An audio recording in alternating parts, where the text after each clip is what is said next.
நாமல் ராஜபக்சவுக்கு எதிரான கிறிஸ் வழக்கு விசாரணைக்கு வெளிநாட்டு சாட்சிகளை நேரில் அழைக்க சற்று முன் உத்தரவு. வசமாக சிக்கவுள்ள நாமல். பாதாள உலகக்குழுவுடன் தொடர்புகளை வைத்திருந்த ராஜபக்ச அதிரடியாக கைது. ஒழுக்காற்று நடவடிக்கை எடுக்க உள்ள சஜித் பிரேமதாச. பசில் ராஜபக்ச வெகு விரைவில் கைது. இன்று நாடாளுமன்றில் பகிரங்கமாக அறிவித்த ஜனாதிபதி அனுர.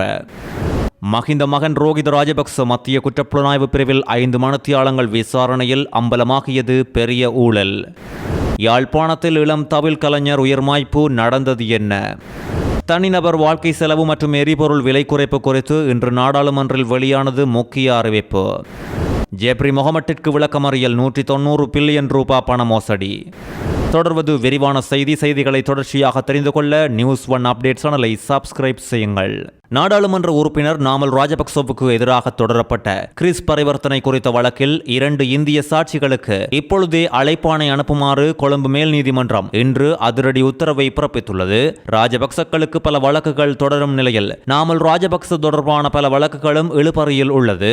இப்படி இருக்கையில் நாமலின் இந்த வழக்கில் சாட்சியம் அளிக்க வேண்டிய 2 பேரை தொடர்பு கொள்ள முடியவில்லை என்று குற்றப்புலனாய்வுத்துறை கூறியதை அடுத்து இந்த உத்தரவு பிறப்பிக்கப்பட்டுள்ளதோடு வெளிநாட்டு சாட்சிகளுக்கான நீதி சேவை ஆணைக்குழுவின் நடைமுறைகளுக்கு அமைய இந்த அழைப்பாணையை அனுப்புமாறு கொழும்பு மேல் நீதிமன்ற நீதிபதி நதி அபர்ணா சுவர்ந்துருகொட இன்று உத்தரவிட்டார். இலங்கையில் ரக்பி விளையாட்டை இன்னும் மேம்படுத்துவதாக சொல்லி இந்தியாவின் கிறிஸ் நிறுவனத்திடமிருந்து 70 மில்லியன் ரூபாவை வாங்கியதன் மூலம் நாமல் ராஜபக்ச குற்றவியல் ரீதியான நம்பிக்கை துரோகத்தை செய்ததாக சட்டமா அதிபர் சுமத்திய குற்றச்சாட்டுகளின் அடிப்படையிலேயே இந்த வழக்கு தொடரப்பட்டுள்ளது.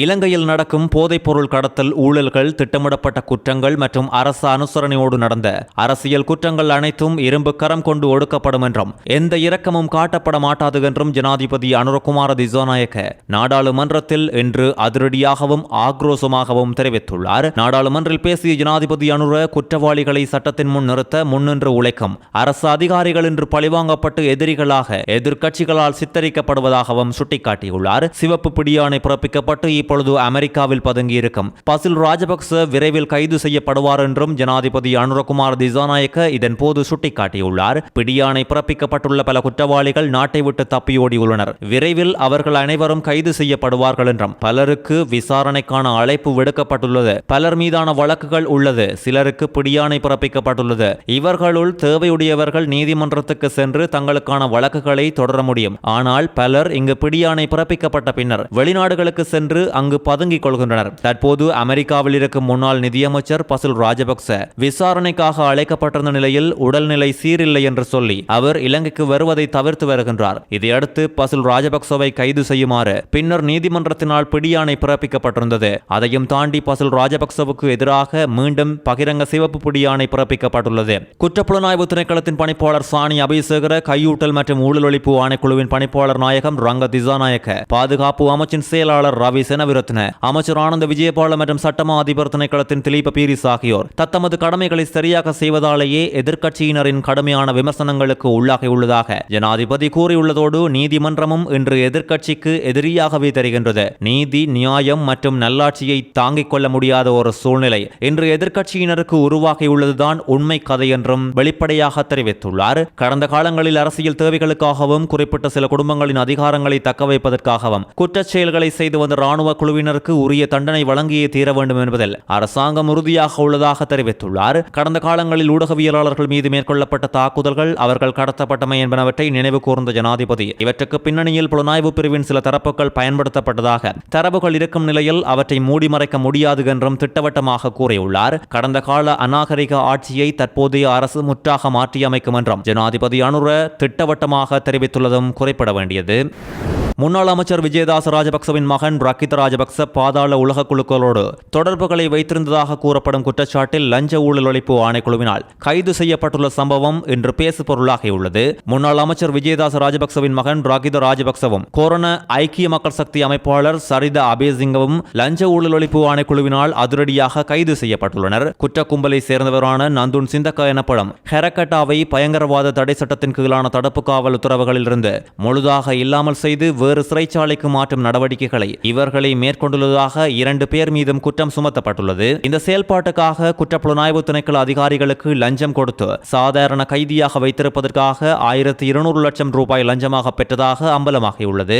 கைது செய்யப்பட்ட ஐக்கிய மக்கள் சக்தியின் ஹொரணை தொகுதி அமைப்பாளர் சரித் வசந்தகுமார அபேசிங்கவுக்கு எதிராக கட்சி மட்டத்தில் முறையான ஒழுக்காற்று நடவடிக்கை நிச்சயம் எடுக்கப்படும் என எதிர்க்கட்சித் தலைவர் சஜித் பிரேமதாச நாடாளுமன்றத்தில் வெளிப்படுத்தியுள்ளார். இன்றைய நாடாளுமன்ற அமர்வின் போது ஆளும் தரப்பினரால் எழுப்பப்பட்ட கேள்விக்கு பதில் வழங்கிய போதே சஜித் பிரேமதாச இதனை தெரிவித்துள்ளார். நாங்கள் நிச்சயமாக இது குறித்து முறையான ஒழுக்காற்று விசாரணையை நடத்தி தேவைப்பட்டால் எடுக்கக்கூடிய மிக கடுமையான நடவடிக்கைகளை எடுப்போம். தவறிழைப்பவர்களுக்கோ அல்லது குற்ற செயல்களில் ஈடுபடுபவர்களுக்கோ எமது கட்சியில் இடமில்லை. முறையான விசாரணையின் ஊடாக நாம் இறுதி முடிவை எட்டுவோம் என்றும் சஜித் பிரேமதாச தெரிவித்துள்ளார்.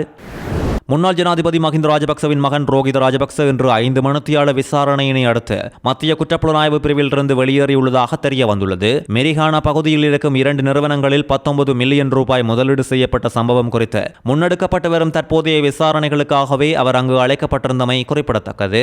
எந்த வேலைகளுக்கும் செல்லாது எந்த வருமானமும் இல்லாது மஹிந்தவின் மகன் ரோஹித ராஜபக்ச எங்கு இருந்து இந்த 19 மில்லியன் ரூபாவை எடுத்தார் என்ற கோணத்தில் விசாரணைகள் நடந்து வருகின்றது.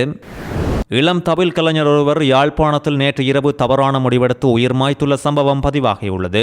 ராசபாதை வீதி கோப்பாய் வடக்கை சேர்ந்த 17 வயதுடைய பிரசாந்த் சச்சின் என்பவரே இவ்வாறு உயிர் மாய்த்துள்ளதோடு இந்த கலைஞர் நேற்று புங்குடுதீவில் உள்ள ஆலயம் ஒன்றுக்கு தவில் கச்சேரிக்கு சென்று வந்துள்ளதோடு அதைத் தொடர்ந்து அச்சுவேலி பகுதியில் உள்ள ஆலயம் ஒன்றில் தவில் கச்சேரி அரங்கேற இருந்த நிலையில் அங்கு அவர் செல்லவில்லை.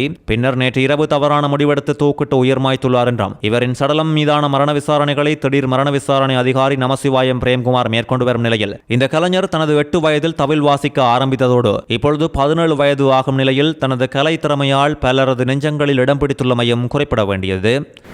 எரிபொருள் விலை சர்வதேச சந்தையில் குறையும் சந்தர்ப்பங்களில் அந்த விலை குறைப்பின் பலனை நிச்சயமாக நுகர்வோருக்கு வழங்க நடவடிக்கை எடுக்கப்படும் என்று வலுசக்தி மற்றும் எரிசக்தி அமைச்சர் அனுர கருணாதிலக்க நாடாளுமன்றத்தில் தெரிவித்துள்ளார். எரிபொருள் விலை நிவாரணத்தை கொடுக்குமாறு எதிர்க்கட்சித் தலைவர் சஜித் பிரேமதாச விடுத்த கோரிக்கைக்கு பதில் வழங்கிய போதே அமைச்சர் இதனை தெரிவித்துள்ளார். டீசலுக்கு 100 ரூபாவும் பெட்ரோலுக்கு 20 ரூபாவும் மானியம் கொடுக்கப்படுகின்றது. குறித்த எரிபொருள் மானியம் அனைவருக்கும் சமமான முறையில் வழங்கப்படுவதில்லை என்றும் இப்பொழுது மானியங்களுக்காக அமைச்சரவையினால் 57 பில்லியன் ரூபாய் ஒதுக்கப்பட்டுள்ளது.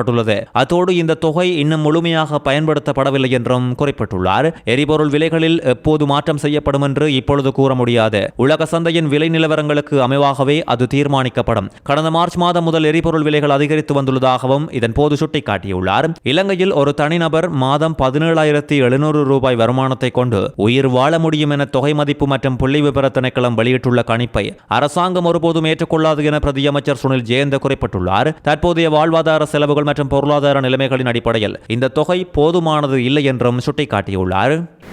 மத்திய கிழக்கு பிராந்தியத்தில் உண்டாகியுள்ள நெருக்கடியின் நேரடி தாக்கங்களால் இலங்கையில் மேலும் பல மில்லியன் மக்கள் தங்களின் அடிப்படை உணவுத் தேவைகளை பூர்த்தி செய்து கொள்வதில் பெரும் சிரமங்களை எதிர்கொள்ள நேரிடும் என்று உலக உணவு திட்டம் எச்சரிக்கை விடுத்துள்ளது. உலக உணவு திட்டம் வெளியிட்டுள்ள புதிய பகுப்பாய்வு அறிக்கையின் அடிப்படையில் இந்த நெருக்கடியின் விளைவாக சில சந்தர்ப்பங்களில் மக்கள் கடுமையான பட்டினி நிலைமைக்கு தள்ளப்படும் அபாயமும் உள்ளதாக சுட்டிக்காட்டப்பட்டுள்ளது. மத்திய கிழக்கு நெருக்கடியின் பக்க விளைவுகளால் தங்களின் அடிப்படை உணவுத் தேவைகளை பூர்த்தி செய்ய முடியாமல் கடுமையான பட்டினி நிலைமைக்கு தள்ளப்பட கூடிய நாடுகளின் வரிசையில் இலங்கை 3ஆம் இடத்தில் உள்ளதும் குறிப்பிட வேண்டியது.